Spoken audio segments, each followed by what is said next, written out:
These are some very serious claims lobbied by Navalny's supporters. Firstly, about him allegedly being poisoned. Secondly, about his transfer to Germany being blocked. They make it sound, though, as if Navalny is not just a patient, but more of a hostage at this point. Yes, yesterday when we first got reports of Navalny being poisoned and when he was when his plane made an emergency landing after he fell unconscious an hour into the flight so he could be transferred to a hospital in the Siberian city of Omsk, his team immediately claimed that he was poisoned and immediately requested that he be transferred to Europe. There were two reasons for this. One, so that he could get better support compared to a regional hospital in Siberia. And as well, they believe that Russian authorities will ensure that all of the toxins that are currently in his system are out by the time specialists in Europe are able to look at him. However, this morning we've gotten absolutely conflicting reports about what's going on. Doctors say that he's not in a stable enough condition to be transferred.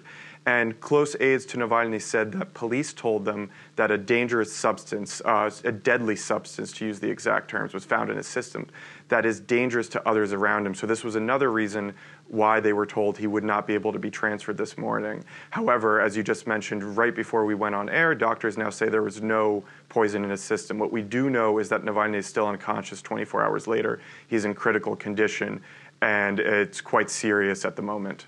And there are a number of other red flags here. In addition, doctors saying there's a number of legal questions before Navalny could be moved. Let's put it this way. If indeed Navalny was targeted, why now? What was happening now that Navalny wasn't already doing a year ago, for instance? This is the question that, of course, everybody's trying to figure out as the pieces come together. But the main thing to point out immediately is that we know Navalny as an opposition leader, as a Kremlin critic, but his main work is as a sort of muckraking journalist. He does these investigations, and he has done them for the past 10 years, into all levels of Russian power, from local officials to top officials, exposing what he sees as the feature of the Putin administration, the Putin government, and this is corruption.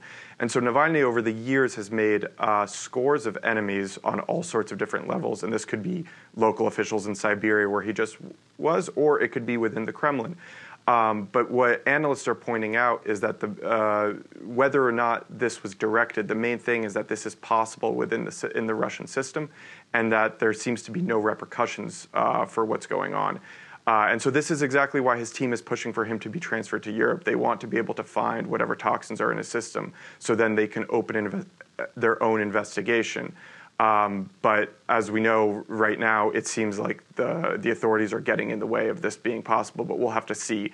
It could be that the doctors are correct. It could be that he's simply not stable enough to be transferred at this moment. We'll have to monitor this in the coming hours and days. Indeed, a fascinating story we'll be following here on France 24. Thank you very much, Evan.